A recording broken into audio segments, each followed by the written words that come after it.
Bom, boa tarde. Eu fico muito honrada de estar aqui e poder conversar um pouquinho sobre alimentação, ainda mais se falando dos punks, dos punk, que já o nome já diz que é ter alguma forma de resistência hoje em dia é uma coisa realmente muito importante.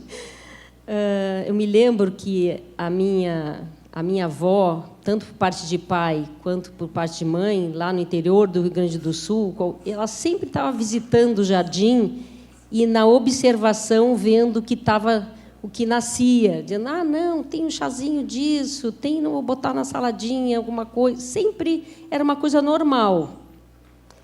E eu fico muito triste quando eu vejo que a gente pensa a alimentação do esôfago para cima, que está tudo muito aqui e menos na célula, no pâncreas, no fígado, no intestino. Imagina se a gente tem uma língua e quantos centímetros quadrados tem uma boca? E quantos metros quadrados ou cúbicos tem o intestino? Olha a relação que o intestino tem com o alimento que cabe num campo de futebol. Se a gente pegar todas as microvilosidades do intestino, cabe num campo de futebol. E olha quanta relação de alimentos, principalmente se falando de uma planta selvagem, de uma planta que nem pede para nascer e já está nascendo, nos dando, o quanto, infelizmente, os europeus chegaram no Brasil e viram coisas que eles nunca provaram e disseram: não, mas nessa floresta aqui tem, sei lá, serralha, ora pronobis, picão, oiti, bacupari, batata de imbu, taioba e tantas coisas maravilhosas. Não, a gente quer ter aqui, a gente quer ter maçã, melão, mamão, até o mesmo coco, né? Não, a gente quer ter coisas europeias. Então, a terra que, sendo observada, nasce coisas espontaneamente, dizendo: pô, que legal, olha, nasceu uma serralinha, uma Major Gomes, uma taioba que nasce sem pedir, né, licença, selvagem. Imagina o quanto nossa célula, ao ser metabolizada, absorvida, essa planta que não pede licença para nascer, portanto, não é domesticada, imagina quanto da nossa célula ali, intestinal, o fígado, o pâncreas, agradece quando a gente começa a comer uma coisa que é selvagem. De repente, tu até está dizendo um não e um sim, mas um não para valer. Um sim para valer. Por quê? Porque, de repente, tu está te alimentando Bom, primeiro, porque te alimentando uma coisa que, na sua essência, tem uma coisa selvagem. A gente está virando muito domesticadinho, sabe? Inventaram um monte de verdura. Tudo bem, eu sempre elogio o reino vegetal. Eu acho que essa é a minha missão na vida, e é por isso que eu estou aqui agora falando para vocês, de elogiar e aumentar a quantidade de alimento do reino vegetal na nossa dieta do dia a dia. E tanto, mesmo em banquetes para festas. Agora, o quanto a gente está sendo domado por um alimento que é artificial ou que não pediu, está ali processado. Imagina a força de um alimento selvagem dentro de uma dieta, ainda mais se um hospital cada dia mais promover a saúde e não a doença. Vocês podem imaginar a revolução que não é isso? Comer luz de primeira mão, comer uma planta que metaboliza a luz de primeira mão, não de segunda mão. Vocês podem imaginar como o nosso organismo, e eu não estou falando da boca até a gente trabalha para ser gostosinho. Não, quem sabe a gente põe nesse pesto Vamos fazer um pesto de taioba? Não, cozida, claro. Não, vamos fazer um pesto de ora pronobis? Não, mas quem sabe a gente põe um alho. Vamos botar um pouquinho de óleo de palma. Vamos botar um pouquinho de sal. Não, quem sabe a gente põe até uma castanhinha de caju ou baru. Nossa, agora tem esse licuri maravilhoso. Pá, mas tem a castanha de pequi. Super, vamos botar, vamos ver se ficou bom? Pô, ficou. Isso a gente até ajeita, mas existe uma supremacia do sabor que parece que a gente é um bocão que fica nhoque, nhoque, nhoque, nhoque, nhoque. E a gente não pensa no quanto, depois que a gente engole, nós somos muito que depois que nós engolimos. E eu acho uma baita sacanagem ser muito bom na boca, e vou dizer um termo feio, e a gente se fuder depois. Desculpa. Mas, literalmente, nós estamos sendo programados para a gente consumir coisas que nos maltratam profundamente. Maltrata a cultura, maltrata a tradição, maltrata o nosso social, maltrata a agricultura do pequeno produtor. Então, assim, quando a gente come, a gente está fazendo tantas opções e que a gente pode, muitas vezes, modelar o mundo que a gente vive através das nossas opções, do que a gente manda pela boca. Então, eu queria que, se cada um de vocês prestassem atenção, o que vocês estão comendo, e, principalmente, incluir, chegar no pequeno produtor e dizer, vai numa feira, e diz, pô, o senhor tem taioba? Tem, porque agora é época. O senhor tem ora pronobis? Pá, eu tenho, ninguém come lá em casa. Pô, o senhor pode trazer para mim na próxima semana? Mas o senhor, sabe essa plantinha aqui, o picão? Nossa, claro que eu sei. Puxa, mas eu não sabia que nem que isso comia. De nós termos a capacidade de pedir para ele e ele trazer para a gente. E assim todo mundo vai começar a comer mais. E daí, quanto menos espera, tu está sonhando muito mais. Tu está plantando bananeira. Plantar bananeira de ficar de cabeça para baixo mesmo. Sabe? De ter muito mais energia, muito mais luz, porque a gente veio aqui para sonhar, para dançar, para pensar, para dar pirueta, para ser legal. E, muitas vezes, então, assim, através do alimento, a gente pode ser muito mais... Ser sabe assim, uma espécie de suspensão e resistência e dar bola para essas punk que estão totalmente marginalizadas, e a gente daí começa a dar bola para tanta outra coisa, botar luzinha no nosso... onde a gente vive, pertinho, as pessoas que estão vivendo pertinho da gente. Então, eu super acredito nisso. Que bom que o Valdeli trouxe para a gente esse livro, que é bem didático, e a gente pode saber, nossa, que legal, eu nunca pensei que a gente pudesse fazer um refogado de folha de paineira. Pô, que bárbaro, paineira está aí e tal. Quanta coisa que a gente põe fora e não sabe. Então, assim, vamos botar luz e vamos prestar atenção um pouco além da nossa língua e do que é gostosinho, porque é aí que a gente vai dar conta de ser um ser humano melhor. E depois a gente fala mais. Obrigada.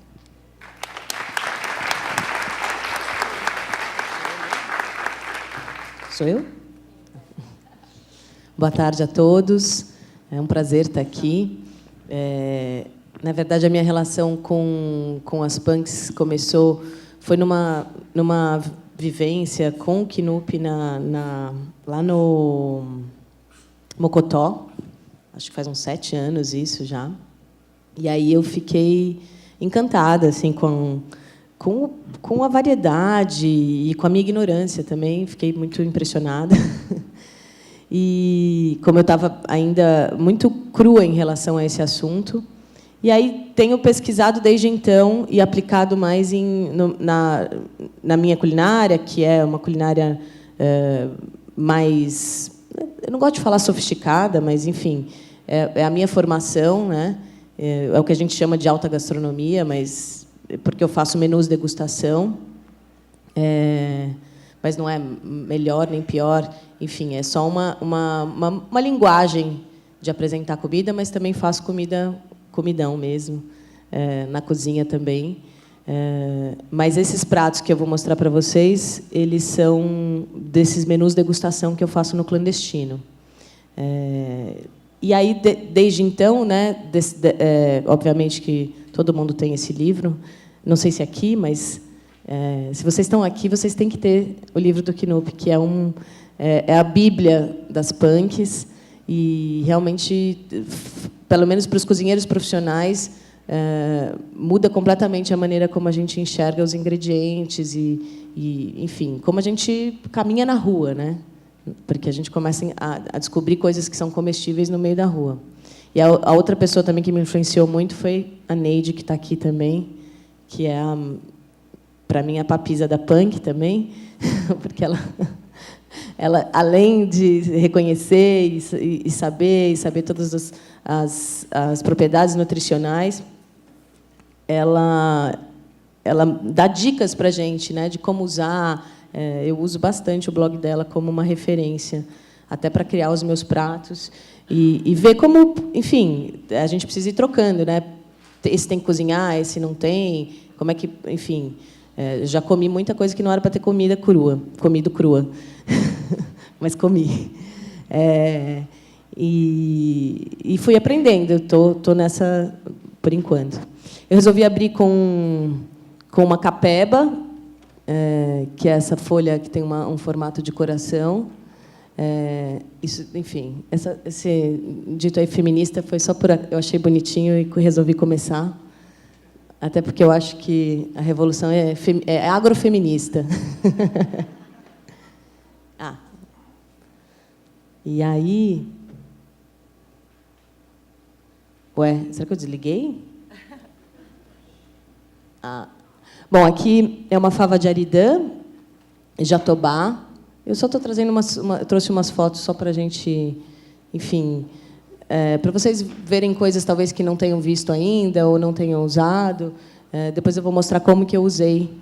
Mas a fava de aridã normalmente eu uso ralada, ou pode fazer infusão também. Tem um aroma de banana seca, é bem interessante. E jatobá tem um cheirinho de chulé, mas que na boca funciona muito bem. Eu adoro, na verdade. Dá para fazer pães. E eu vou mostrar uma farofa que eu fiz. Esse é um prato que eu fiz para o menu chamado Biomas, que era uma narrativa, na verdade, inspirado nos biomas brasileiros, e eu tinha que usar pelo menos 2 produtos nativos daquele bioma.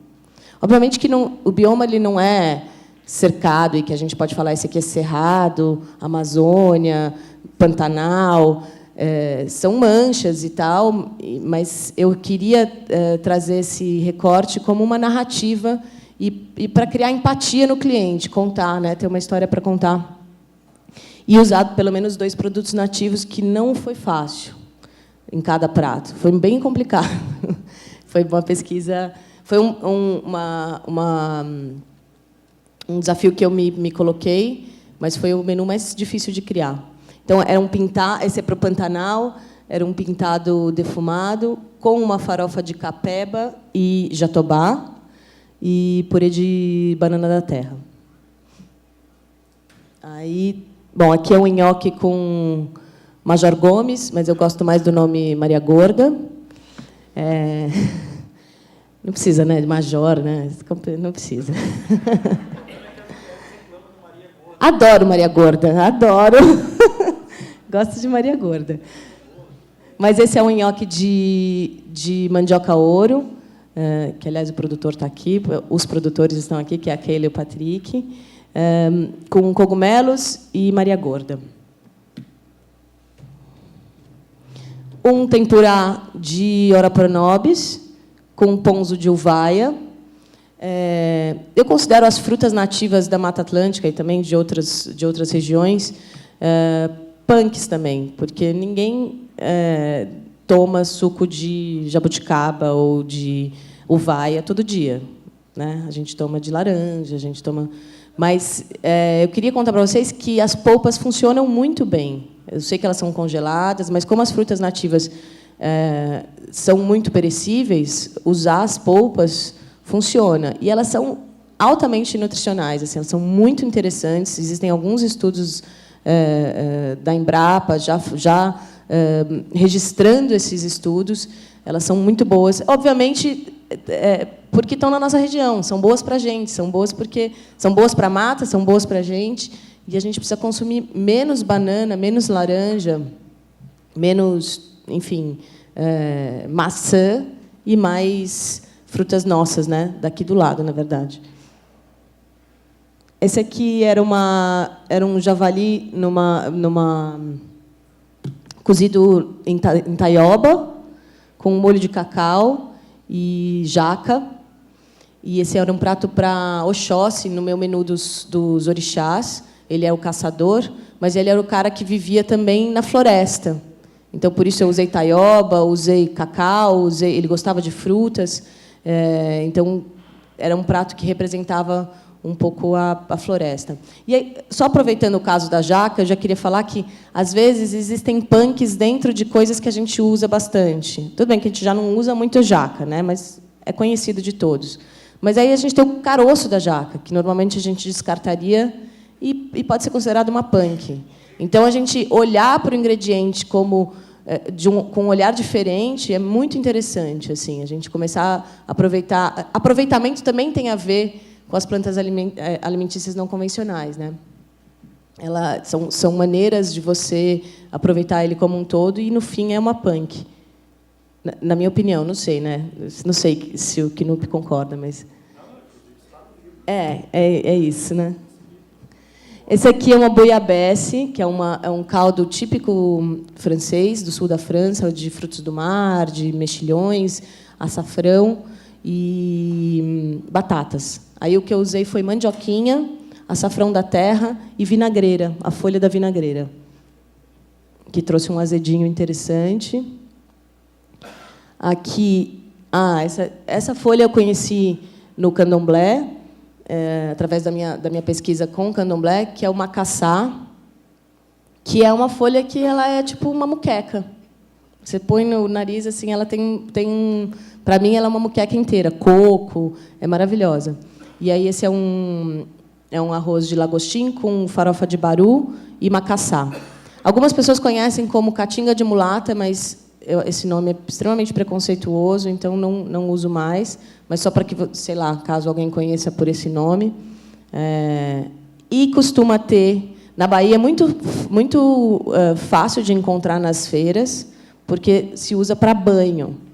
Mas ela é maravilhosa para comida. E eu acho que é fácil. No Mercado da Lapa tem umas barraquinhas de macumba que a gente encontra.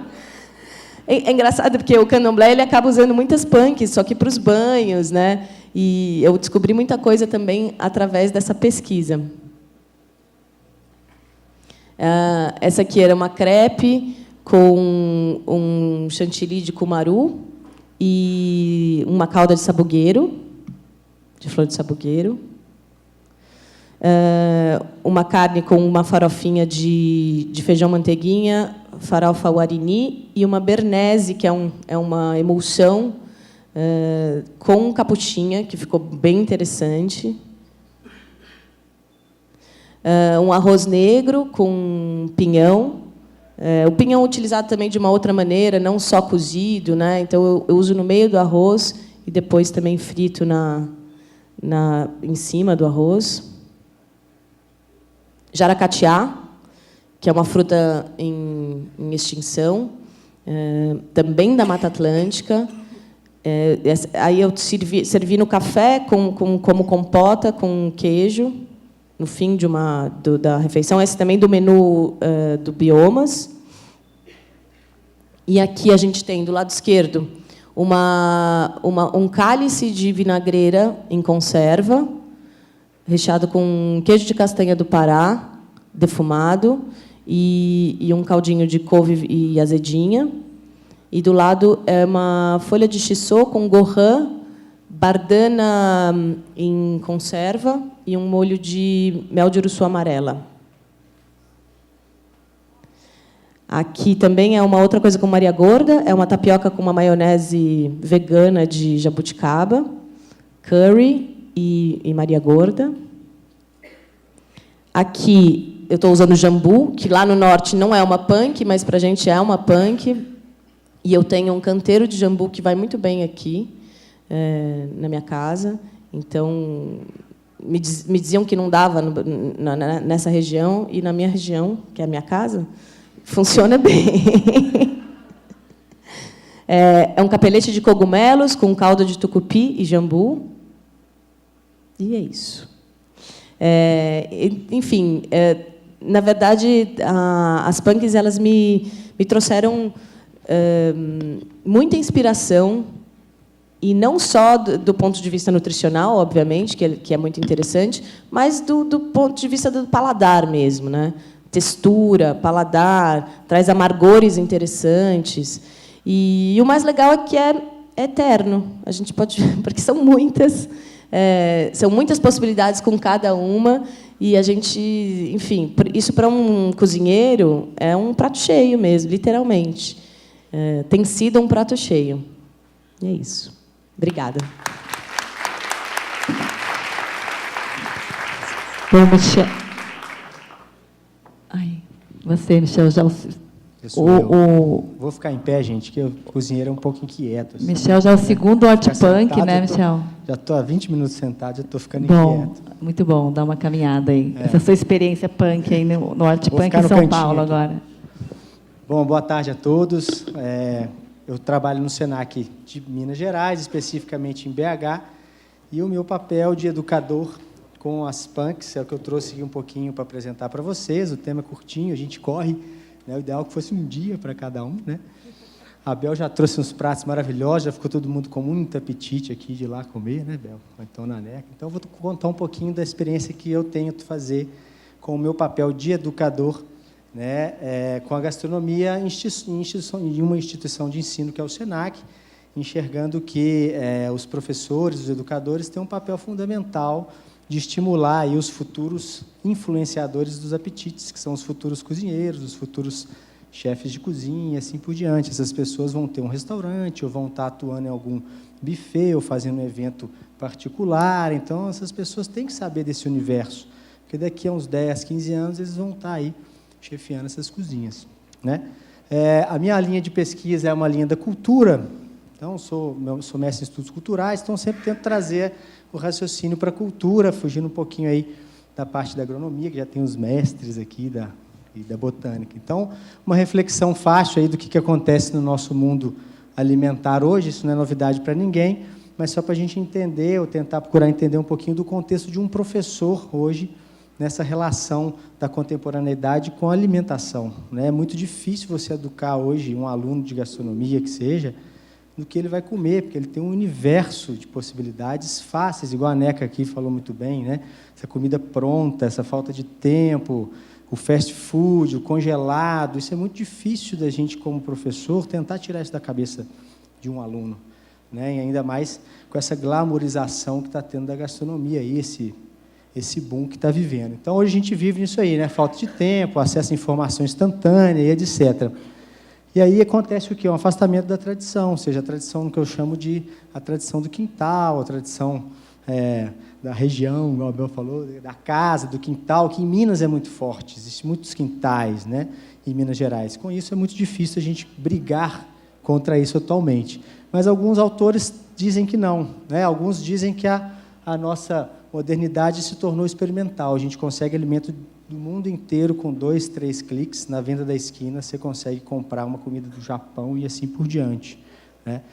Outros dizem que a territorialidade também se dispersou, ou seja, não existe mais o local. Tudo está misturado na situação da globalização. E, por outro lado, alguns outros autores dizem que, ao mesmo tempo que tem essa globalização, tem o interesse pelo local, ou seja, está tendo uma nova reflexão pelos quintais, pela comida antiga, comida que passava oralmente nos nossos avós, etc. E é nisso que eu acho que eu tenho que me apegar, é isso que eu tento tratar, principalmente com as punk, que é tudo a ver aí com os nossos ancestrais, os nossos antepassados, sempre comeram, né, e por cargas d'água deixaram de comer, né? Trazendo uma frase aí do Petrini, do Slow Food, nós comemos cultura é gastronomia, eu pelo menos enxergo assim, né? Quando a gente fala de gastronomia, a gente envolve também a cultura. Então, eu enxergo as PANC não só como uma ferramenta alimentar, eu enxergo como uma ferramenta de reflexão da alimentação, né? A gente tem que parar para pensar também no que vem por trás dessa planta, né? Tem que aprender a plantar, tem que aprender a colher, mas de onde que vem, por que se consumia, procurar as origens disso. Então, eu acho que as PANC elas têm que partir também para uma reflexão da tradição alimentar nossa. E tratando especificamente como papel de educador, considero que a educação é um fim e a escola é um meio. Então, eu utilizo este meio para um fim. Então, o meu papel de orientador, de professor, é o quê? O que eu chamo de mediador cultural, ou seja, a gente trata um determinado assunto, traz isso à tona para o aluno, devolve para ele uma coisa que não é do professor, mas que tenta estimular em termos da escola, e no caso que eu estou dizendo, a gastronomia, né?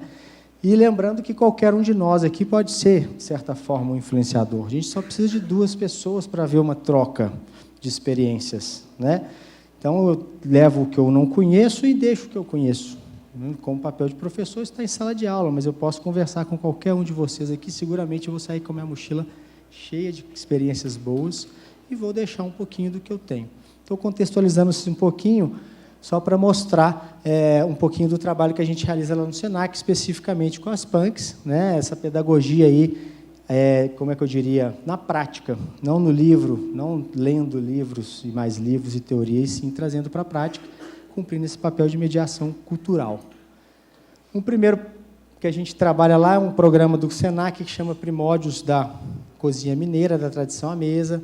Esse programa ele atua na região do Caraça, não sei se vocês conhecem, já ouviram falar o Santuário do Caraça, uma entidade antiga ali na região de Santa Bárbara, de Brumal. Então, esse programa ele atua da Serra da Piedade até a Serra do Caraça, e através das pesquisas, eu sou apenas um dos pesquisadores, a autoria da Vani Pedrosa, a gente descobriu que o Caraça sempre teve 9 pilares alimentares desde a sua inauguração, que tem mais de 250 anos. E esses pilares sempre existiram ali. E dentre esses 9 pilares, tem um pilar que é de uma horta histórica, que a gente fez uma reinauguração, que eu vou mostrar aqui daqui a pouquinho, com as PANCs. Sandler, que é um botânico famoso que rodou aí o país, já citava o Caraça em seus livros há muito tempo atrás. Então, nós discutimos, foi-se identificado esses pilares alimentares, e nós passamos a estudar a região ao entorno do Caraça, não só o Caraça, mas o seu entorno, o que esses pilares influenciaram na alimentação da região. E descobrimos que muitos saberes de produção de queijo, de doçaria, de farinha, do próprio consumo de hortaliças PANC, foram sendo deixados de lado. Então, a gente entrou com a instituição, vou só passar rapidamente, tem um pilar da horta histórica, um pilar do pomar, que são as frutas, um pilar das farinhas antigas, pães e quitandas, das receitas, necessariamente tem que ter registro disso, a doçaria, a queijaria, o pilar das bebidas alcoólicas, dos ambientes, dos utensílios e equipamentos, e o pilar das carnes. Então, através desses 9 pilares, cada equipe de pesquisadores foi atuando em uma, eu atuo no pilar das PANCs, que é onde eu vou me concentrar aqui, né? Então, o SENAC, o Caraça sempre teve esses pilares alimentares dentro dele que repercutiam em volta da região. Então, cada micro-região ao entorno ali era especialista de alguma coisa, que os próprios funcionários trabalhavam no Caraça e levavam isso para fora. O que a gente fez? Reestruturamos a horta, colhemos cerca de 50 tipos de PANCs ao entorno ali do Caraça e colocamos dentro dessa estufa, com os nossos parceiros, obviamente, e fizemos uma reinauguração para a própria comunidade, ou seja, nós cumprimos nosso papel de mediador, pegamos um conhecimento que não é nosso, que é da comunidade, da localidade, demos um trabalho mais acadêmico nisso e retornamos isso para a comunidade. Chamamos as doninhas das quintais, as senhoras das escolas, olha aqui o mundo que vocês têm ao redor de vocês. Eles foram novamente tendo essa familiaridade com os produtos. Olha, isso eu tenho na minha horta e assim por diante. Distribuímos as mudas para essas senhoras, para elas começarem a replicar esse trabalho na região.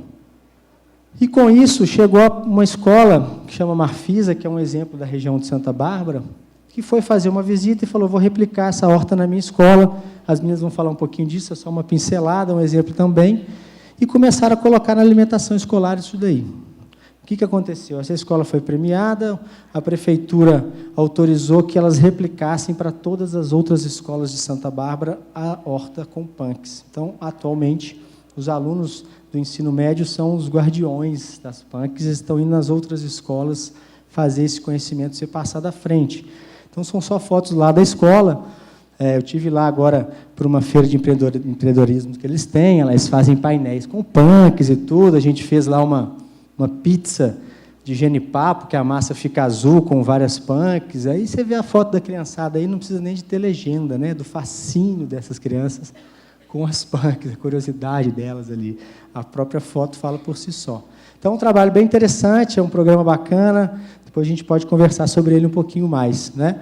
Com isso, o que aconteceu? Houve uma mobilização na região, as crianças que não tinham horta em casa começaram a pedir para os seus avós a criar hortas de novo, os pais começaram a estudar sobre hortas, sobre plantas, fizeram oficinas de venda, começaram a fazer chup-chup de vinagreira para vender na escola, sorvete, e hoje em dia é uma alegria só você chegar numa escola na região de Santa Bárbara por uma ação pequenininha aí que qualquer um de nós pode fazer para estimular isso, né? Aí são os princípios do nosso programa, sempre devolvendo isso para a comunidade. O Senac não é dono de nada, nem os pesquisadores, a própria região, que é o que a gente faz, é devolver.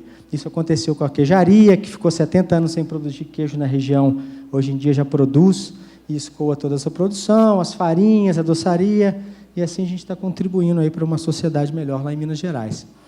Uma outra possibilidade da gente trabalhar com as punks é com o ensino para crianças com necessidades especiais. Isso foi uma oficina que a gente fez, que todas as crianças tinham necessidades, ou motoras ou mentais. Então, a questão, nesse caso, como educador, não é ensinar receita, e sim ensinar essa delícia que é trabalhar com alimento. Então, você pega um síndrome de Down, maçã ali, um pão de queijo azul, por exemplo, é um fascínio, a alegria dessas crianças de mexer com isso. Esse aí que é o nosso combustível, né, como professor.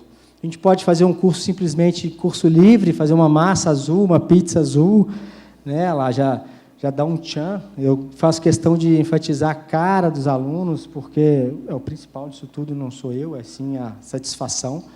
Um próprio curso de auxiliar de cozinha, você vai dar uma aula de punk, as pessoas vão começando a trazer os matos de casa, olha o buquê de Ora Pronobis, que a pessoa pega o ônibus com uma sacola cheia de espinho para levar para a aula, para poder mostrar que conhece, olha que beleza. Não vai fazer isso com uma lata de extrato de tomate, por exemplo, né? Nem um macarrão.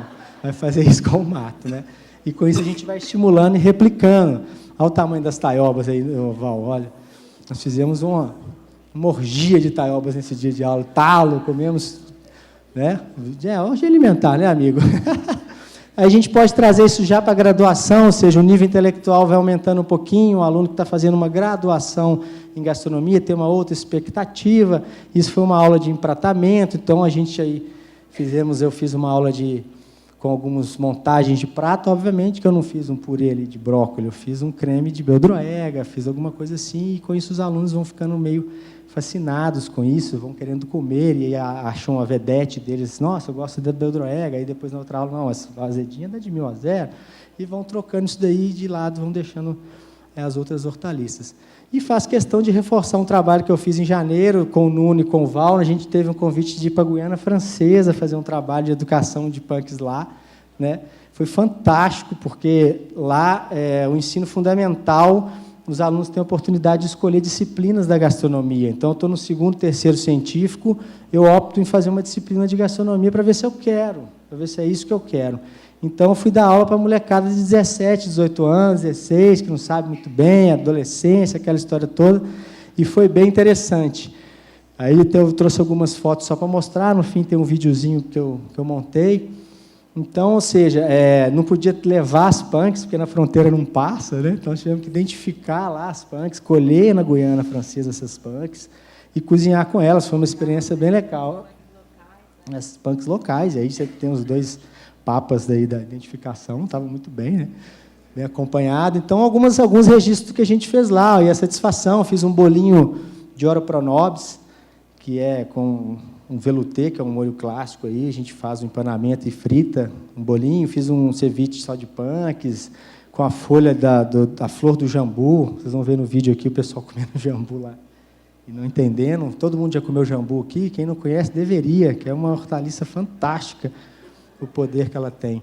E aqui eu trouxe, eu pus agora na apresentação, que isso foi uma oficina que a gente fez aqui ontem, né? Eu fiz uma oficina aqui com a Flávia, aqui na Escola de Nutrição aqui do lado, de Saúde Pública. Fizemos uma oficina para 65 nutricionistas, com as punks da horta aqui de trás. Então, fizemos uma colheita e fizemos esse banquetinho aí, vamos chamar assim, só com as punks, com essas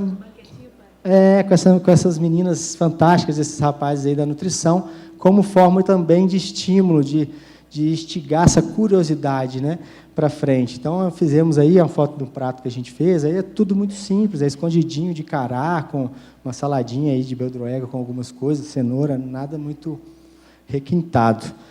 E, para finalizar, eu queria passar um videozinho, esse vídeo da Guiana, só para vocês entenderem mais ou menos o universo, a felicidade que eu sinto de dar aula de gastronomia, que é a minha paixão, e ainda mais conseguir fazer isso com as punks, que é o universo que veio há uns anos para cá e que eu não consigo sair mais, e é o que eu faço até hoje. Vamos ver o videozinho, é bem curtinho. Opa, essa é a última. Bora aí, vídeo, por favor.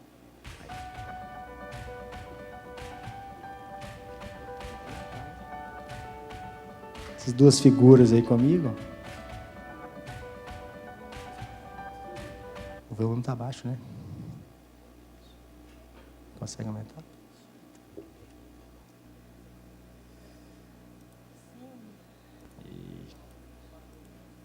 Isso é só para vocês verem a realidade um pouquinho de um professor em sala de aula, da gastronomia, e um pessoal que fala francês, a dificuldade de falar francês, e ao mesmo tempo falar punk francês, é mais difícil ainda, né? Mas foi bem interessante, foi bem legal a experiência. Vou falar um trechinho aqui enquanto... Já saiu, não? Quer falar? Não, só estava aí. Ó, tá.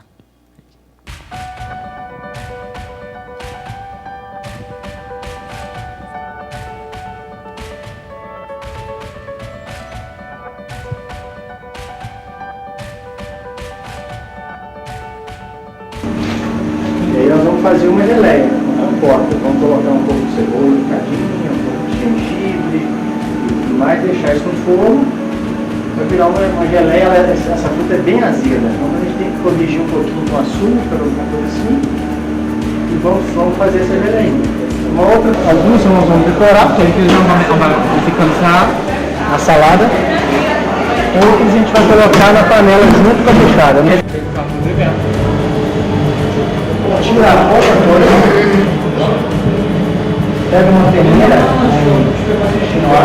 passa por uma colher, o carocinho vai ficar e a fruta vai cair. Vai começar a boca. Vai ficar bem. Vocês são eles comendo jambu, gente. Parece que você foi no dentista. No dentista? Fui. Parece. Olha. Não,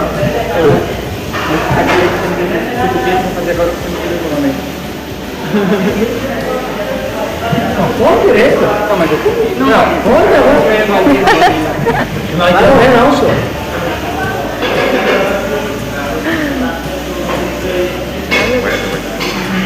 Olha lá. Daqui a pouco passa. Todo mundo acabou com assim.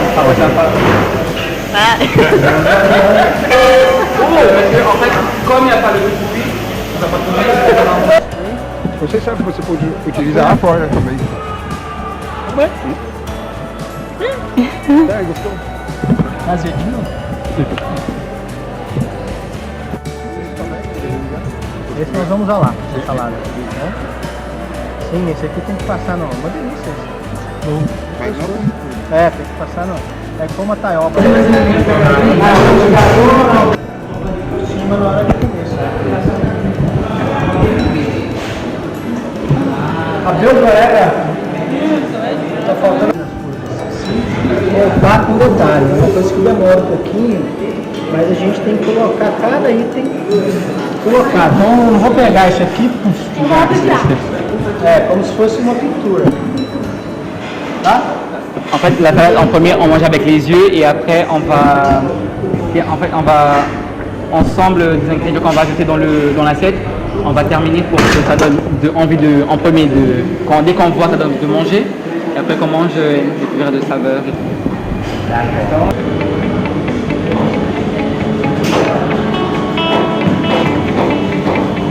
Boa noite. Como é que nós vamos ver o ponto dele? Não tá bom ainda não, tem só. Il faut étaler en fait.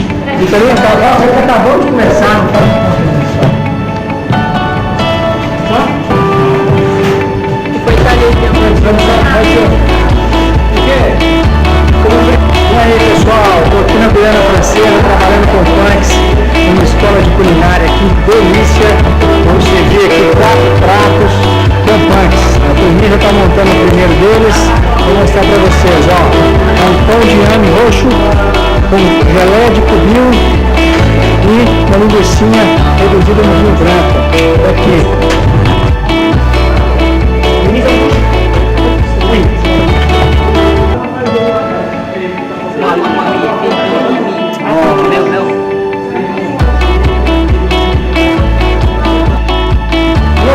Já está o segundo prato, que é uma salada com punks.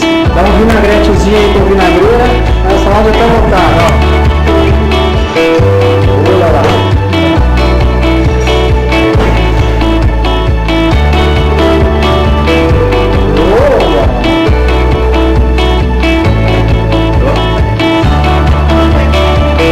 Finalizando o prato.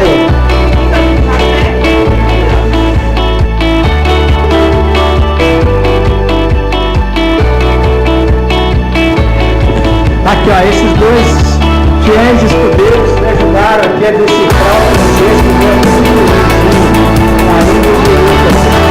São brasileiros,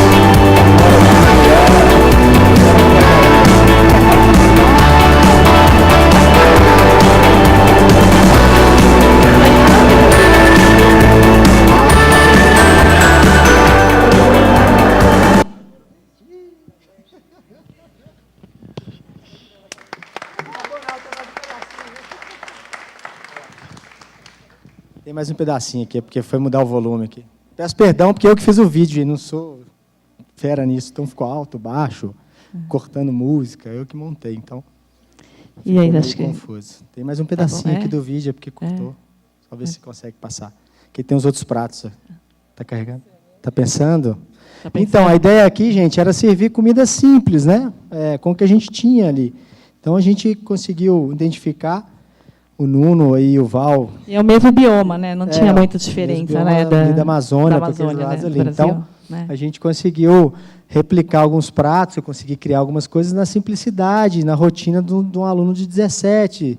Né? A pessoa ainda não é cozinheira profissional, não é formada em gastronomia, então não dava para exigir corte, não dava para exigir técnica, não dava para fazer uns pratos muito elaborados. Então, a ideia que a gente teve foi de montar esse menu, a gente apresentou, teve uns convidados para comer, pode passar, deixa só aquela última fotinha final, se você consegue, por favor. E a ideia foi essa, da gente poder estimular, né, o meu papel aí de professor, de educador, o quê? Estimular, ser o facilitador, né, a importância disso tudo aí, que eu queria mostrar ao final, a última foto aqui, rapidamente.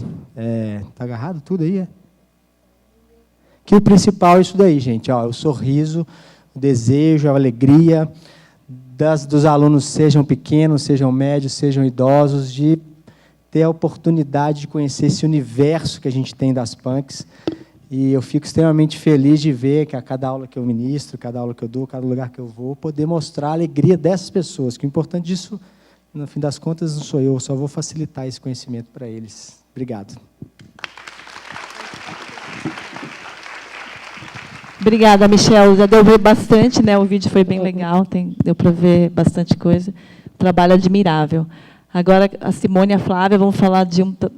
Sou super fã delas, porque elas trabalham na escola, assim, muito. Eu acho que é muito importante isso, como o Michel falou, de a gente colocar, é uma batalha que a gente vem fazendo, acho que nós todos aqui, tem cada um no seu trabalho, batalhado e tentado há muito tempo incluir a gastronomia como no currículo das escolas.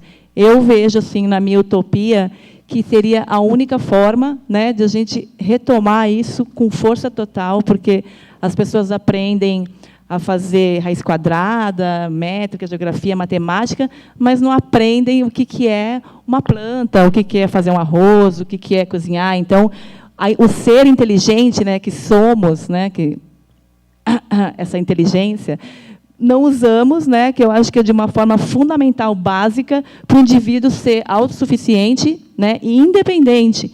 Então, ele não saber nem cozinhar um arroz, mas saber, gênio da métrica, lindo, maravilhoso. Eu acho que isso é muito bom, mas é muito bom também você ser muito autossuficiente, como no Japão, por exemplo, né, as crianças com 5 anos já servem sua comida, já fazem sua comida. Então, acho que isso a gente tem batalhado muito aqui, todos nós, para incluir isso no currículo escolar, né? É fundamental, eu acho isso fundamental. E agora, então, Simone e Flávia, falar um pouco desse trabalho lindo aí. É um prazer estar aqui com vocês. O meu trabalho na cozinha da escola, né? Eu sempre falo, tem algumas pessoas da CODAI aqui na plateia, que é a Coordenadoria de Alimentação Escolar da Prefeitura de São Paulo. E, para mim, ela começou um pouco antes dos meus filhos. Eu sou mãe, né, de criança que estuda na rede municipal. Começou um pouco antes da minha militância dentro como mãe, né? Eu fiz um projeto de aproveitamento de alimentos em 2003, numa escola que tinha ali, que ainda tem, né, que é o Caetano de Campos, na frente da Praça Roosevelt, que tinha uma feira ali. Eu não sabia o que era punk, mas a gente já usava, porque quando a gente fazia o reaproveitamento de alimentos, a gente utilizava coisas que não era usual, e era para uma comunidade carente do centro de São Paulo, e que muitos assim vinham do Nordeste e vieram com uma bagagem do eu utilizava isso na minha casa, hoje eu não tenho esse acesso em São Paulo e eu não utilizo mais, e os meus filhos não sabem mais o que é isso. Enfim, passado o tempo, eu fazia esse trabalho na escola, era cedido um espaço da cozinha e eu utilizava a feira que tinha na frente da escola. Passado esse tempo, tive filhos, meus filhos entraram na rede municipal e eu posso falar que é uma militância, uma briga que a gente tem, e com muito orgulho eu vejo que teve uma transição na alimentação das escolas da prefeitura e uma briga da sociedade civil e com as pessoas, nutricionistas e com os funcionários da CODAI, para mudar essa questão da ingestão de muitos alimentos industrializados, né? Que eu acho que nos últimos anos teve uma melhora muito significativa e a gente briga muito por isso. E eu queria contar um pouco aqui do que eu tenho feito, né? E o que eu acho que tem mudado muito essa questão da alimentação. Eu fiquei muito surpresa quando eu cheguei na escola da minha filha. Eu falei assim, vamos fazer um trabalho de alimentação aqui. Ela estudava numa CEI e depois foi para o MEMEI. Então, eu falei assim, vamos fazer um questionário nessa escola para saber o que as crianças comem. E dentro do questionário, uma das perguntas que eu achei muito importante fazer é: as crianças vão às feiras livres, vão ao sacolão com os pais? A quantidade de vezes e dias que elas consomem frutas, verduras e legumes, isso me espantou muito. E a quantidade de dias por semana e vezes que as crianças consomem industrializados. Quando eu fui fazer uma avaliação desse questionário, eu fiquei assustadíssima. E eu vi que as crianças estavam consumindo muito mais do que eu imaginava, e as crianças não tinham conhecimento do que era verdura e legumes, nem do que era convencional, tampouco que era punk. E eu fiquei muito surpresa e falei, então a gente precisa fazer um trabalho em cima disso na escola. Eu comecei levando alguns alimentos para a escola e para os pais, né? Trouxe um nutricionista da DRE de Pirituba, né, que é a Diretoria Regional de Ensino. No caso, a minha filha estuda numa escola na região de Perdizes, estudava, agora não estuda mais. E aí ali eu me descobri, porque quando eu falei em punk, falei em alimentos, foram pipocando os pais e falando assim, eu comia isso em casa, eu tinha isso no quintal, isso era comida para porcos. E eu fiquei muito surpresa, e eu descobri que a gente só consegue ter essa formação quando a gente tem esse acesso à informação. Uma das questões que a gente brigou e briga muito é em relação... Eu faço parte da Comissão Gestora de Implementação da Lei de Orgânicos nas escolas da Prefeitura, e que prioriza a agricultura familiar e a alimentação orgânica. E dentro dessa lei, é uma tecla que a Ana Flávia bate muito, e eu bato também, o Gui, a Flávia, todos os militantes que que a gente pode, sim, falar que somos militantes por essa alimentação saudável na escola. Brigamos bastante, né, Flávia? E a gente está dentro do projeto de lei previsto as hortas escolares e com as punks, né? Então, isso é algo que a gente tem batalhado muito. Acho que a Flávia pode falar um pouco sobre como a gente incluiu, né, dentro do projeto de agroecologia. Acho que quem estava aqui mais cedo ouviu o Gui falar sobre o projeto do Amorim. E como se deu essa questão da horta e das punks dentro do Amorim Lima e de outras escolas que a gente tem tentado implementar, pensando num projeto político-pedagógico, entrar na alimentação escolar e como isso pode fazer uma enorme diferença. Eu auxiliei a Flávia, né, ela já vinha numa formação muito anterior à minha, dentro da Amorim Lima, eu fui convidada para fazer parte do projeto de agroecologia. Mas a gente pode dar exemplos simples de inclusão numa horta que não é uma horta gigantesca, mas você pode pegar cinco pés de almeirão roxo que brota numa horta escolar e complementar uma salada para 150 alunos. Então, você não precisa de muito. E a gente sabe que é possível, é uma briga nossa. A gente, né, conseguiu esse ano fechar o contrato de parelheiros, né, de compra de agricultura familiar da Cooperapas, e isso é algo que foi uma briga, uma militância muito forte, e que eles têm uma produção de punk lá e que a gente quer incluir cada vez mais, não só nas hortas escolares, o que é proveniente das hortas, porque é possível plantar. A Flávia pode falar que, né, acho que a gente conseguiu incluir em um dia de capacitação, em um prato, as quantas punks, Flávia? Sei, umas 2 por prato, pelo menos. Pelo menos, mas acho que num dia a gente conseguiu incluir acho que umas 10, talvez, em um dia só. E a gente teve uma receptividade muito boa, assim. As crianças, eu acho que tiveram uma aceitabilidade muito grande. A gente tem muito aquela história, mas a criança não vai comer. Será que a criança vai comer? Não, a criança come. Ela come, ela aceita, ela gosta, ela entende. Então, eu acho que é uma briga nossa. Eu acho que todo mundo tem que ter esse resgate. Acho que todo mundo, quando a gente vai fazer um questionário, uma pesquisa na escola, toda mãe e pai consome alguma punk. Um come ora pronobis porque era de Minas e isso comia na carne em casa, o outro tinha jambu no caldo porque veio do norte. Então, acho que é uma questão do resgate e é uma preocupação minha, pessoal, muito grande, que as crianças passem a observar, olhar e saber o que elas comem. Eu sei que é muito difícil. Tem uma questão que eu sempre bato na tecla, e acho que a punk também tem muito isso, né? Porque, poxa, às vezes é uma planta que era dada para o animal, que era dada para o gado, e que tem uma questão cultural da pessoa, às vezes, um migrante que veio para São Paulo, ele tem como uma questão muito forte o poder adquirido de falar assim, poxa, hoje eu posso comprar um biscoito. E não é porque ele acha que aquilo... Ele não sabe que aquilo faz mal para o seu filho. Então, acho que a informação, e a gente levar a informação para a escola, e levar essa informação para a base, para os alunos de 4, 5 anos voltarem com recado nas agendas, pais falando, que legal, meu filho descobriu o que era a hora pronobis e me mostrou. Ele trouxe, isso daqui foi incluído na alimentação dele em casa. Eu acho que é algo que a gente tem que trabalhar, porque acho que é na primeira infância que a gente tem que tomar conta disso, acho que a gente tem que ter essa conscientização e levar essa conscientização para as crianças, porque elas vão trazer isso para casa, isso vai proliferar, e eu acredito muito nessa nova geração de um novo conhecimento e de levar esse conhecimento e uma saúde melhor. Eu acho que essa é a nossa briga e a nossa causa, né, Flávia?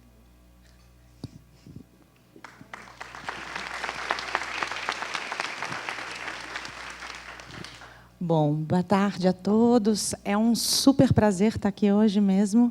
Eu sou mãe da Amorim Lima, sou nutricionista, sou cozinheira, mas aqui eu acho que eu estou nessa inserção. Sou mãe. A Amorim Lima é uma escola fundamental que foi onde aconteceu o projeto piloto do Viva Agroecologia. Lá na Amorim, é uma escola democrática, não sei se todo mundo conhece, mas vale a pena conhecer, e amanhã, inclusive, vai estar sediando também, vai estar recebendo, né, o Hortipunk. A Amorim é uma escola aberta, democrática, e onde a comunidade é muito atuante. Então, lá tem muitas comissões, e eu sou de uma comissão que chama Comissão de Horta, Alimentação e Sustentabilidade. Essa comissão, há 3 anos atrás, ela foi criada, né, por uma mãe, uma comissão de uma mãe, e que foi quem trouxe a irmã dessa mãe agrônoma, e ela começou...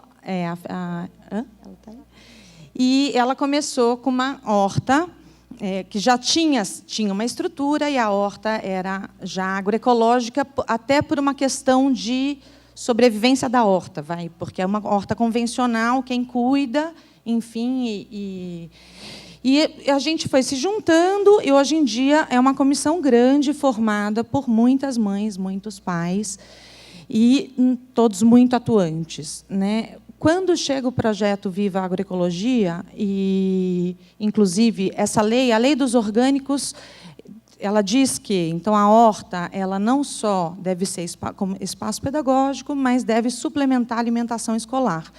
Só que, numa escola pública, isso tem várias dificuldades, né?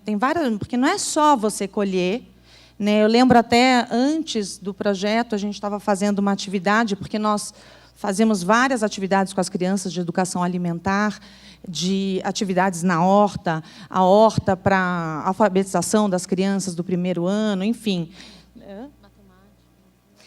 E uma das crianças, quando a gente estava apresentando a horta, ela falou, tá bom, a gente foi de toquinha, tal, fizemos uma colheita, aí ela falou, isso vai estar no jantar hoje? Né, ela pegou um almeirão roxo, porque na sequência eles iam jantar. Não está no jantar. E por que não está no jantar? Está na minha horta. Bom, o projeto Viva Agroecologia chega e a gente ganha uma grande força dentro da escola. Então, a gente já tinha uma atuação, já tinha uma sistematização, mas ganha, inclusive, assim, adesão e uma força dentro da cozinha. Então, o que começou a acontecer? A gente, no fim do ano passado, a gente começou a estabelecer que a gente faria colheita de punk 2 vezes por semana, ou 1 vez por semana. Enfim, quando chegava na cozinha, as cozinheiras não sabiam como usar, né? Porque esse resgate, primeiro, acho que tem a gente passa por uma... Antes do resgate, você precisa valorizar, né? E muitas das cozinheiras tinham receios de usar os ingredientes da horta, se as nutricionistas sabem o que está entrando. Então, a gente começou a fazer reuniões e uma formação continuada com as cozinheiras, né? Isso eu tenho feito, eu, as cozinheiras, as nutricionistas, e tem sido muito revolucionário. Assim, eu acho que toda essa ação, né? Mas precisa de uma atuação dentro da cozinha, dentro atividades de educação alimentar, né? Junto às crianças, enfim. Então, eu agora me perdi um pouco. Mas acho que é isso, né? Acho que é isso que eu vim contar um pouquinho, e estamos aqui disponíveis. Obrigada, meninas. Bom, a gente tem ainda um tempo, né? Eu queria só acabar aqui um pouquinho, se alguém quiser colocar mais, eu queria só dar um pouco de poesia aqui para nós essa tarde. Queria falar desse livro aqui, ó. A nossa grande mestra, né, Ana Primavesi, é uma inspiração de todas. Ela é incrível, de agroecologia, de punk, de tudo. Ela lançou esse livro, A Convenção dos Ventos. São poemas e contos que ela, com 96 anos na sua vida, transformou. E eu vou falar um trechinho aqui, que é bem inspirador de tudo isso que a gente está vendo. É uma inspiração. Um trechinho de um conto, que é bem no final, todo mundo vai falar, viva, tá bom? Então, é bem pequenininho mesmo. Enquanto subiam, cantavam os baixinhos, que ela está falando de todas as plantas, enfim, minerais e todos do solo. Aí eles falam, somos energias, fizemos nosso dever, pensamos pela vida, voltamos livre ser. E para ver, estavam livres, mesmo gritaram. Viva! Valeu, gente. Bom, é uma inspiradora, eu solicito a todos que procurem esse livro, está na feirinha, né? E agora a gente tem mais um tempo, né, para perguntas, e se alguém também daqui da mesa quiser colocar, nós temos também um vídeo do Amorim, se a gente der tempo para colocar, né? São 7 minutos. É legal colocar para vocês verem toda essa experiência que foi feita lá. Queria saber se tem alguma pergunta, ou se alguém da mesa quiser colocar mais alguma coisa. Ali, ó. É realmente muito...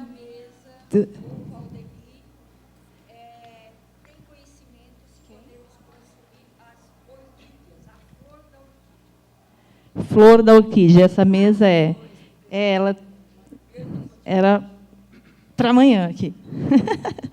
Mas você, né, acho que está aqui a pessoa que pode responder. Na realidade... Ainda bem, por sorte. Não, na realidade é um problema.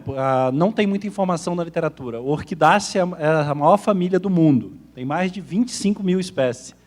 E o Rapoport listou ela com uma 45ª em número de espécies comestíveis. E aí os amigos meus que trabalhavam com orquidáceas falaram, mas Val, quais são as orquídeas que dá para comer? Como é que ele está em 45 das 300 e poucas famílias que tem? Então, acho que ela está até muito bem localizada. Então, é sinal que tem bastante orquídeas aí que dá para comer. Além das vanilas e dos leptotes, né, que são substituto da baunilha, que temos aqui na Mata Atlântica. Não tem muita informação sobre as flores. Algumas orquídeas se come o bulbo, né? Mas muitas delas não ocorrem no Brasil. No Brasil, a gente conhece muito poucas orquídeas comestíveis. Então, as flores tóxicas, aparentemente, não são. Mas não tem informação assim, de uso tradicional aqui. Né? Ninguém comia orquídea, e na literatura também tem muito pouca coisa. Mas, como a princípio elas não têm nenhuma toxidez, as pessoas têm provado aí, apesar de não ter grande informação na literatura. Mas ela é a 45ª. Eu só queria falar que eu usei. Não está no livro, mas eu usei. Tinha um prato que eu usava aquela orquídea chocolate, que era uma ostra da cananéia com uma raspadinha de uvaia e tinha uma orquídea. Mas... E aí, a sugestão que eu dou para quem quiser comer é sempre bom pegar o nome científico das orquídeas, né, procurar direitinho e entrar no portal CAPES, nos bancos de dados, para ver se já existe algum estudo químico. Porque realmente não é tradição, mas, via de regra, a gente come. Várias florzinhas. Flor, né? Flor. Todo mundo adorou, porque tem um aroma meio de chocolate, né? Então, não, aporta em textura e aroma, não tanto na boca, assim. Eu usei. Pois é.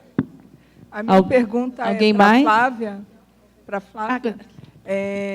Sobre essa questão que você começou a falar, que colheram o almeirão e depois, posso comer no jantar? Por que não podia comer no jantar? Porque, justamente, as regras da alimentação escolar têm aceitações e ainda coisas que não estão liberadas ou aprovadas. Em que estágio estamos com relação às PANC, em termos de aprovação dessas plantas não convencionais no cardápio da alimentação escolar? Então, não é que não pode, né? Tanto que eles levaram, esses dois meninos levaram para o jantar o almeirão, e puseram no prato, mas é que porque a pergunta era no sentido de por que isso não está no meu prato todo dia, né? O que está aqui na horta, o almeirão, e isso várias vezes, porque as crianças são muito espontâneas, né? Então você começa a falar que pode comer, que tem propriedade, que, enfim, eu acho também que essa coisa do paladar infantil é balela, né? Porque é mais contato e educação do que outra coisa, né? Assim, quando você é mais preconceito nosso da cozinheira, então, né, eu acho que com relação às cozinheiras, né, que eu acho que até com elas tem sido revolucionário, porque elas também não querem cozinhar algo que é amargo e que criança não gosta. E essa preconcepção é nossa, né? E eu acho que então, hoje em dia, que pé que está? Lá na Amorim, Lá na Amorim, essas formações que a gente vem fazendo sei, uma vez por mês, um encontro com as cozinheiras, com a nutricionista da prefeitura. Então, tem uma complexidade das formas, né? Super burocrática, das formas de contrato das escolas públicas, que a gente não conhece. Então, na Amorim, por exemplo, tem uma abertura, porque a nutricionista responsável da CODAI, né, que na Amorim o sistema é misto, então os alimentos são recebidos da prefeitura e a mão de obra é da empresa terceirizada. A empresa tem uma nutricionista responsável da empresa terceirizada. Então, teve toda uma articulação, inclusive, né, eu falei do projeto, porque, antes disso, a gente já tinha vontade de fazer oficinas e encontros para diversificar o cardápio, né? Inclusive, sobre o cardápio, né, eu tenho uma crítica, assim, que o cardápio da prefeitura, apesar de supervalorizar todas as mudanças, porque 30% vem da agricultura familiar, então vem melhorando, mas o cardápio ele é escrito assim, carne bovina, ele vem repolho. Não é, você não sabe se é picadinho, se é assado, se é cozido, se é. Então, todo o conhecimento, né, das cozinheiras, né, ou até uma parte que você tira o industrializado, mas como você faz esse contato com os temperos naturais? Então, a gente começou a primeira oficina fazendo uma mesa com todos os temperos. Olha, experimenta, que eu acho que isso tudo tem que entrar no contrato, tem que estar articulado, né, com a mão de obra, com a cozinheira, com os responsáveis, com o responsável técnico. Então, equipamentos, né, na realidade da escola municipal, imagina. Pensa que são 2, 3 cozinheiras para fazer comida para 300, 400 crianças. E aí, como que sem processador, sem equipamento, às vezes sem liquidificador, às vezes sem forno. Então, ontem, essa formação que a gente fez com as nutricionistas da CODAI, né, até uma conversa que eu falei com o Michel, eu falei, a gente precisa fazer pensando nessa realidade, porque não adianta eu também fazer uma coisa super elaborada se a realidade dá. Então, todas essas questões, essa articulação e essa... eu não sei, foi um tempão, né? E hoje as crianças na Amorim super topam, porque tem várias atividades na horta, elas conhecem, então todo o resgate, né, de pegar o mato, levar para casa, voltar, isso acontece diariamente, né? O que eu ia falar, que eu também tenho filho na rede pública, e o que eu sinto é que tem muito a ver com a direção, com a vontade política da diretoria. Porque é muito complexo, é demorado chegar nesse ponto que a Amorim chegou. Eu tento, já está na segunda ceia o meu filho. A primeira, a diretora era extremamente fechada, não tinha nem peixe, e o peixe que ela tinha acesso era o polaca, que vem lá do Canadá, horrível, não faz nenhum sentido. Então, existem contratos com alguns fornecedores que é muito difícil de mudar. As chamadas, para conseguir que a Cooperapas fornecesse para a rede pública, foi uma luta.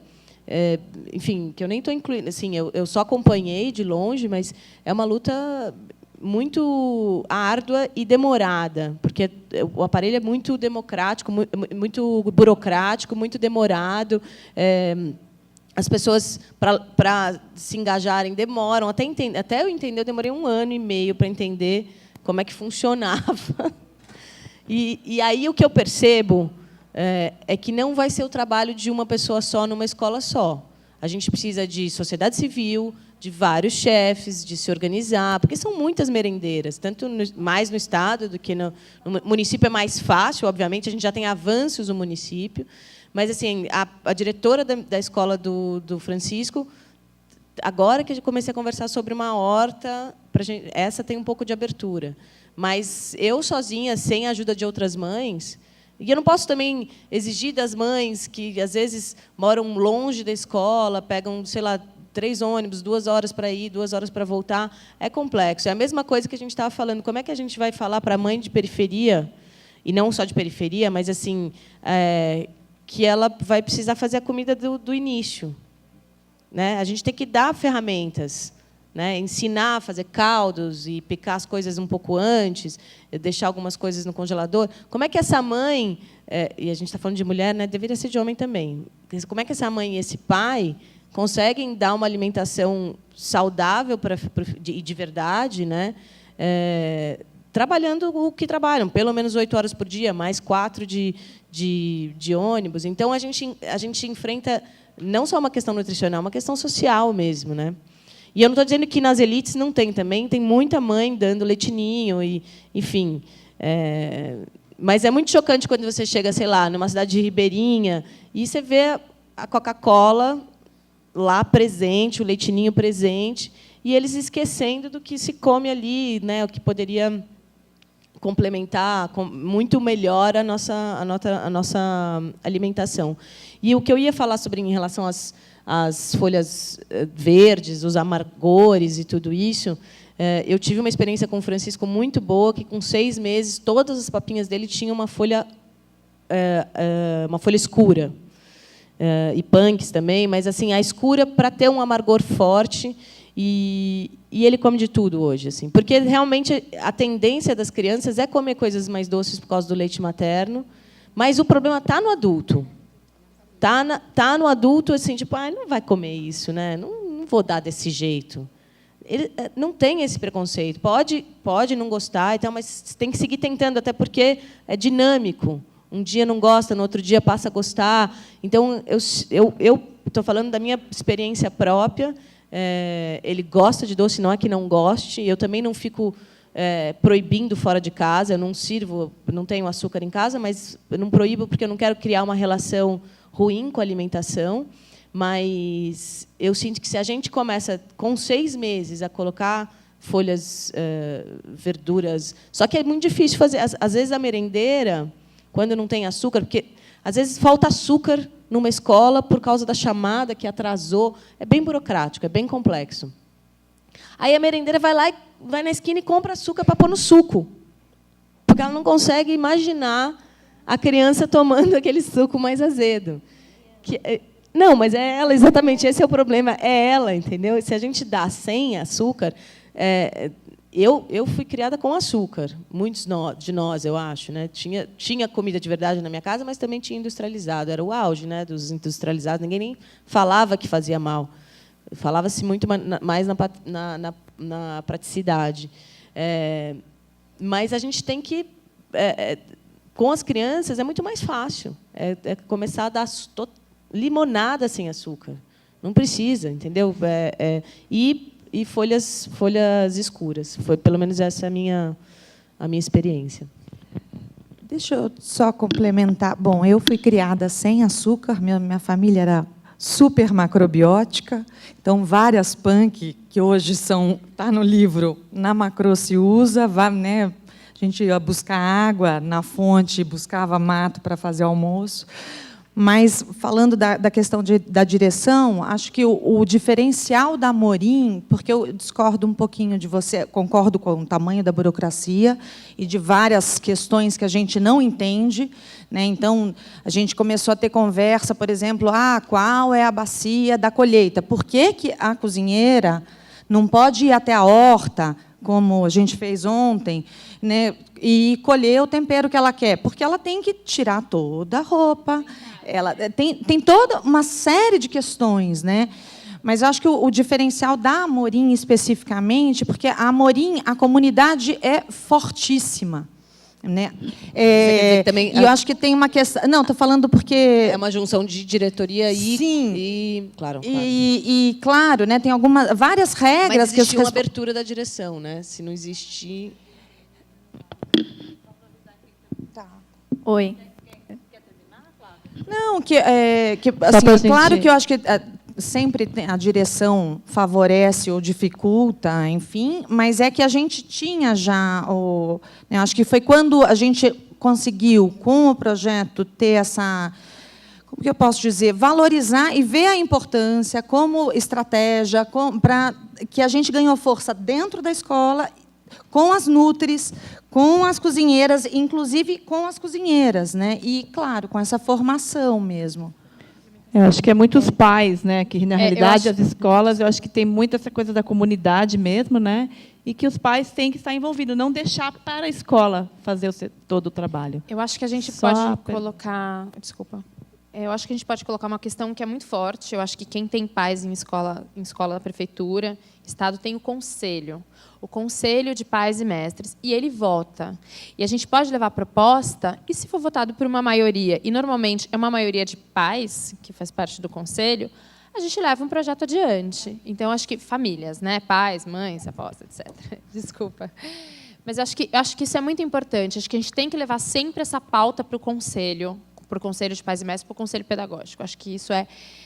Mesmo que a direção não tenha uma abertura, se a gente chegar lá e colocar as cartas na mesa e falar, não, a gente quer uma horta que tenha punk, e se a maioria democraticamente aceitar isso, a escola vai ter que encontrar meios para ter uma horta que tenha punk.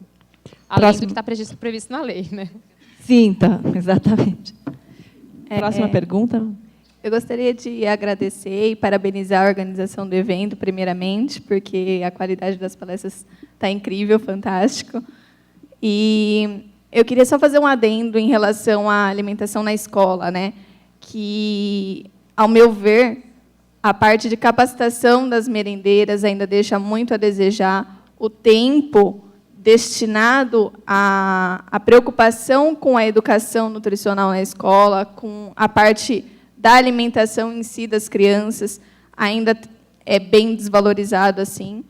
E o NutriSUS, por exemplo, que é um programa de política pública, né, que é relativamente simples de ser introduzido na alimentação escolar, é um sachê em pó, né, que é introduzido na alimentação infantil, para quem não conhece, e é só colocar um sachê ali no prato das crianças de forma individual, e isso, em termos de eficácia, é ok. A gente tem resultados bem positivos em relação aos benefícios disso como complemento da alimentação. Mas, em relação à efetividade, a gente vê que tem sérias falhas, né, de efetividade da política. Então, assim, a inserção disso na escola não está sendo bem feita. E eu falo isso em geral, não em estados específicos. Mas aí é que vem a minha preocupação. Será que a gente não tem que dar um olhar mais focado para a educação nutricional e, propriamente, né, para a qualificação das merendeiras, de quem alimenta essas crianças, de quem fornece, né, quem produz a alimentação para a criança? Para quem a pergunta? Vai, Flá. Para geral. Então, a capacitação das cozinheiras, capacitação, formação, sensibilização continuada, isso precisaria estar nos contratos, né? Assim, um tempo para isso. Quer? Não? Então, mas porque está, mas não, acho que não sei se com esse olhar, porque está me corrigindo que está no contrato de todas as cozinheiras. Eu não sei qual é a periodicidade, mas eu acho que então não é suficiente, posso dizer assim. E eu acho que tem várias questões que a gente não entende. As atividades de educação alimentar e nutricional também, né? Então, acho que são várias questões, e eu queria fazer um recorte, né? A gente está falando de São Paulo, de escolas municipais, tem todas as escolas estaduais, as escolas particulares, enfim, estamos falando de um ponto, né? Uma escola, mas que tem acontecido, mas que, enfim, tem um mundo aí pela frente para... Eu acho que uma questão que avançou muito, que é muito avançada na formação, é a questão do manual Boas Práticas. Acho que as Boas Práticas é muito legal, mas acho que esbarra na questão da formação da cultura do alimento mesmo, da cozinheira como alimento. Eu acho que isso peca e eu acho que precisa ter uma abertura para a gente começar a olhar para o alimento, diferente só que essa forma nutricionista, nutricional, boas práticas, não pode aproveitar, e temperatura e controle.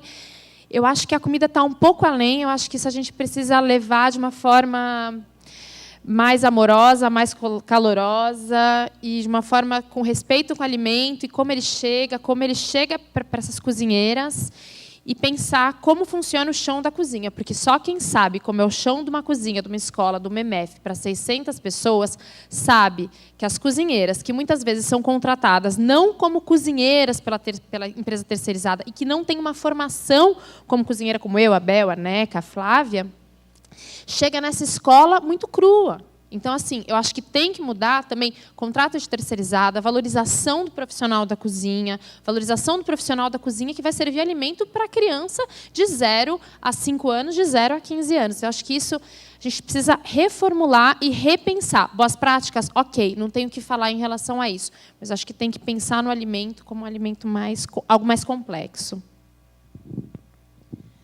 Eu acho que a gente, assim, para realmente alguma coisa mudar, tem que continua. A solução está na sociedade civil, na minha opinião. É um trabalho coletivo de vários chefes. Talvez todos os chefes de São Paulo não consigam. Teria que realmente ter um programa. Eu cheguei a falar uma vez com uma secretária na época do Haddad, um programa de ensino, de cursos, porque são muitas merendeiras, de capacitação, e, enfim, aí acabou. Eu sugeri essa ideia, mas quando eu fui entendendo a complexidade que é toda a rede pública, e aí, enfim, terminou o mandato do Haddad, enfim, eu não consegui continuar com esse projeto. Mas eu acho também que livros de receitas também poderiam ajudar bastante, e uma flexibilização das nutricionistas, né? Tem uma coisa da técnica que eles não deixam. A gente não pode selar nada nem sem gordura. Tudo tem que ser cozinado, pode ser... É meio desesperador, assim. Eu fiz algumas aulas na escola do meu filho e tal, e nada pode ser nem quase selado, cru. Nem trazer Meio uma corzinha, não pode. Meio né? cru. Mas não é, a questão não é essa, a questão é que às vezes é muito ruim o produto, né? Principalmente peixe, enfim, é muito ruim. Se a gente não conseguir transformar isso de uma coisa um pouco mais palatável, disso, né, que não pode. cru é impossível. Tem mais alguma pergunta? Não. Sim. Consegue numa escola, né? Como as meninas estão conseguindo. Enfim. Vai ter só mais uma pergunta e a gente vai dar uns avisos. Bom, eu vou tentar ser breve. 5 planetas em Gêmeos, às vezes eu me enrolo um pouco. Mas, bom, meu nome é Alexis, eu sou filósofo, sou artista, sou doutorando aqui no programa de Medicina Preventiva, uma pesquisa que se chama Potências da Fome, Potências da Vida. Eu não ia fazer uma pergunta, mas acho que vocês levantaram uma bola incrível e acaba sendo uma pergunta para todo mundo, em certo sentido, mas para a Nequinha também. A gente já esteve envolvido em alguns eventos de promiscuidade vegetal antes, com o Restauro, na Bienal, enfim. E eu estava pensando como que, na escuta da tua fala, Neca, e na escuta geral do evento também, tem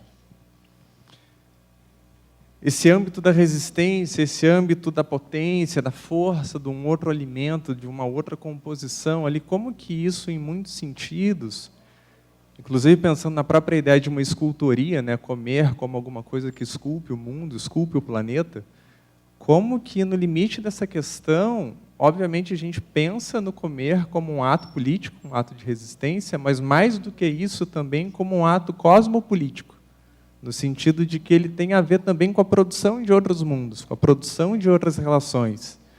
E eu queria transformar isso numa pergunta, assim, ver o quanto que isso soa apetitoso para vocês, porque também é um pouco do que eu estou perseguindo enquanto pergunta de pesquisa. Se tem um certo deslizamento do problema da fome para além de um certo olhar biologicizante dela, ou uma necessidade essencialmente só individual. Como que no limite dessa problemática toda não tem ali uma fome de comum, ou umas outras fomes que a gente não está necessariamente explorando tão bem, mas que estão aparecendo aqui à torta e direito. Por exemplo, a própria alegria das pessoas de estarem envolvidas no que tu estava fazendo, Michel, enfim. É isso. Elaine, me ajuda a responder.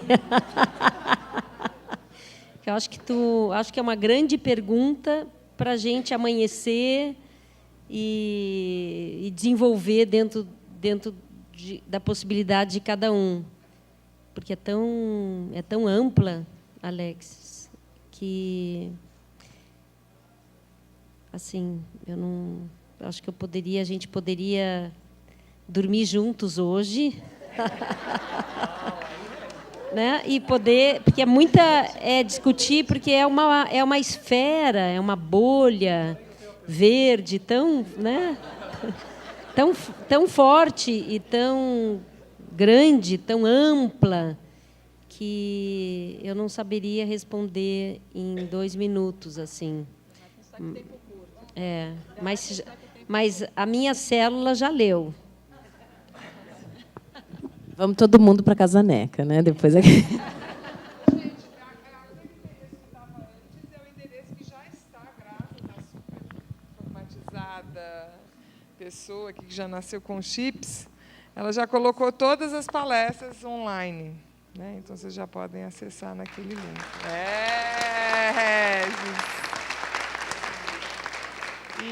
Então vamos ver um vídeo que foi feito também por uma mãe, no Amorim, que é bem bonitinho mesmo.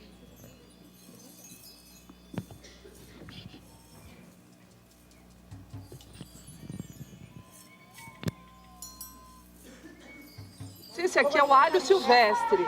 É um alho que nasce sozinho aqui na horta. Eu acho que a educação, ela se dá muito fora da sala de aula. E eu acho que a horta é um espaço que permite você fazer muitas interações.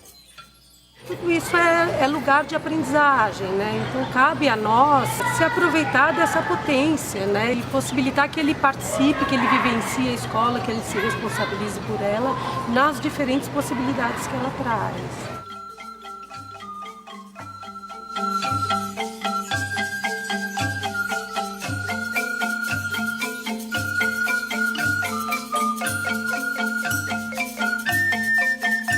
A intenção do projeto Viva Agroecologia é trazer a dimensão da alimentação para o foco da discussão dentro da escola, trazer isso da horta para a mesa.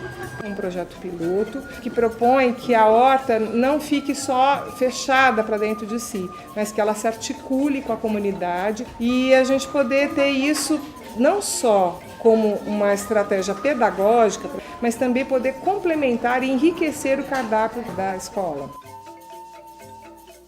O objetivo é bem ambicioso. A partir do momento que esse projeto é um projeto piloto, que ele possa servir de modelo para outras escolas, fortalecer as hortas e a alimentação enquanto contexto pedagógico para toda a rede municipal.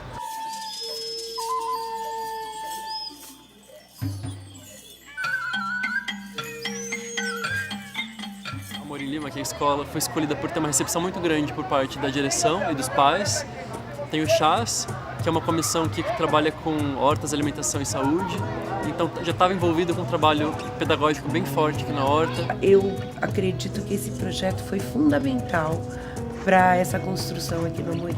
Que já era uma horta e um grupo de pais que tinha essa perspectiva, mas eu acho que faltava forma de reunir as pessoas, forma de trazer esse interesse para todo mundo.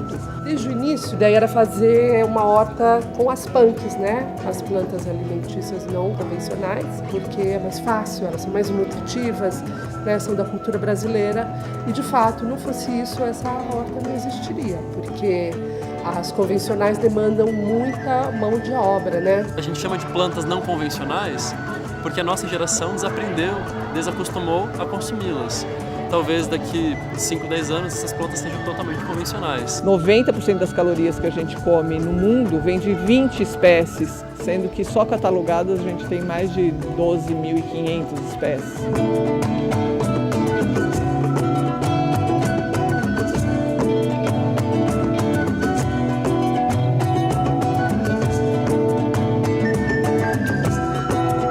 Tanto a gente da limpeza começou a fazer esse trabalho da transformação da compostagem, quanto a cozinha também, que ajudou na transformação das cascas das frutas, né? Hoje eu conheço o que é uma compostagem, o que é uma horta que eu não conhecia, né? E aí foi um trabalho muito legal que até a gente mesmo começamos a ficar mais alegre, mais a disposto de fazer essa varrição. Tendo ou não tendo folha, a gente corria atrás para poder estar desenvolvendo esse trabalho, porque foi uma compostagem maravilhosa.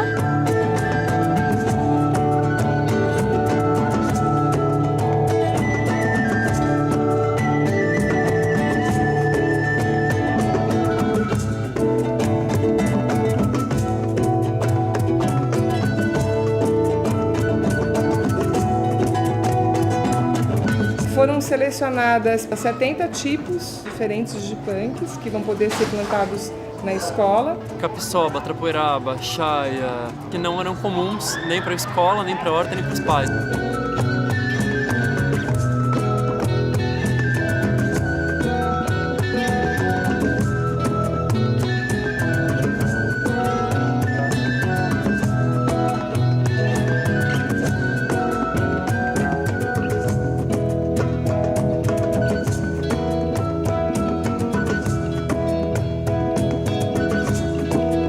Foi um dia que a escola inteira se debruçou sobre essa questão das plantas punks, como que a gente podia olhar para elas, conhecê-las. Os professores também passaram por várias atividades que eles foram agregando conhecimento. Então esse dia foi incrível, porque as merendeiras viveram isso. As crianças viram que dentro da merenda que elas recebem todos os dias, essas plantas podem estar super incluídas. A gente colhe lá na nossa horta e depois a gente vai, elas vão cozinhar e depois no nosso recreio a gente vai comer. Isso tudo aqui é da horta, a gente vai... Aqui é a hora promove. Vamos experimentar? Ó, quem quer experimentar?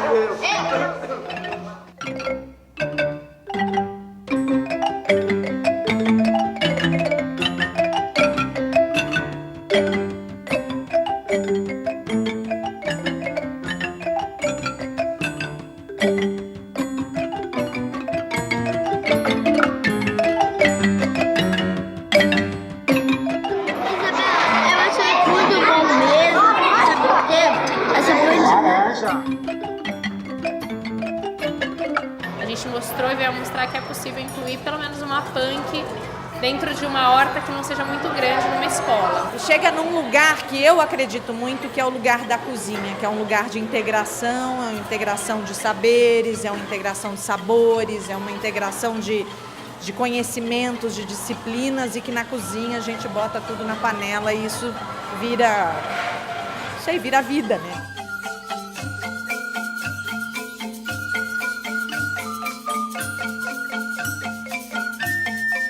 Crianças assim, que mexem com a horta também, eles comem mais por causa que eles estão lá participando. Quebra esse tabu de que criança não come verde, que só come pão com salsicha. Hoje a gente teve na horta exemplo claro de que só falta estímulo. Eles comem mais com gosto. A gente fica muito feliz de fazer a comida, a salada e eles comerem. A partir do momento que elas plantam, que elas provam, elas gostam. Elas trazem isso pro dia a dia delas. É uma delícia. Parece uma pimentinha.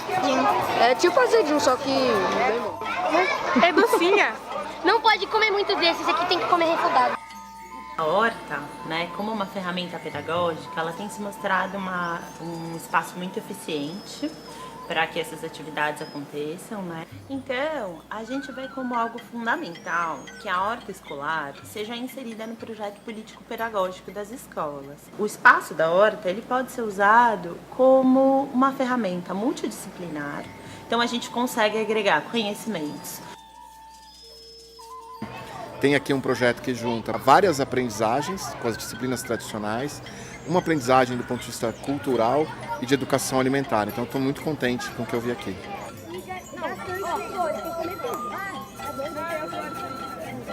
Projetos sociais como esse, de educação alimentar, educação ambiental, valorizam o verde de São Paulo. E o que a gente viu aqui foi que com muito pouco a gente conseguiu enriquecer enormemente esse cardápio hoje. A gente sai daqui muito feliz de ver que isso não é um sonho, isso é bem possível. A gente tem hoje um número grande de hortas na cidade, são cerca de 500 hortas. E a gente vai ampliar essas hortas, vai mais do que dobrar. E aí acho que incluir as punks vai levar para um grande número de alunos toda essa aprendizagem que hoje os alunos do Amorim têm. As crianças estão aprendendo a fazer uma educação alimentar, a cultivar as hortas, a dar valor à comida e a valorizar o nosso meio ambiente. E de como descobrir aquilo que às vezes está na esquina de casa ou em algum lugar que visitou e que é uma planta comestível e a gente não sabia. A natureza está doida para nos alimentar, né? Tomara que a gente queira ser alimentado com essa biodiversidade, com essa riqueza que a natureza tem para oferecer para a gente.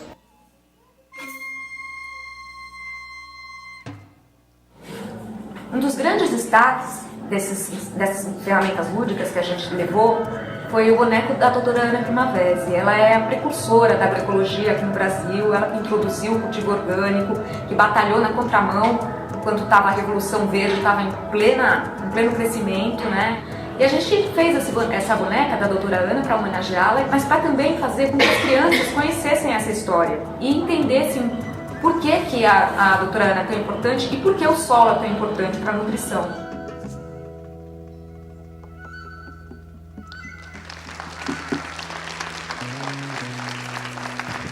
Queria agradecer, né? Eu acho, respondendo ali ao Alex agora, depois de tudo isso, Alex, eu acho que é isso que a gente está fazendo, né? É juntar força, todo mundo junto, já estar aqui dentro de uma faculdade de medicina, trazendo isso como reflexão, introduzindo isso, principalmente Fundação Telefônica nos hospitais Vivo apresenta... e nas escolas, já é um pouco, né, isso? Quero agradecer, então. Opa, olha aí, ó. Estão olhando a gente aí. Obrigada, a gente quer agradecer a Flávia, a Simone, Michel, Bel, a Neca. A gente poderia ficar aqui muito mais falando sobre, né, gastronomia, culinária, arte culinária, mas agora teremos uma próxima mesa, né? E muito obrigada a todos.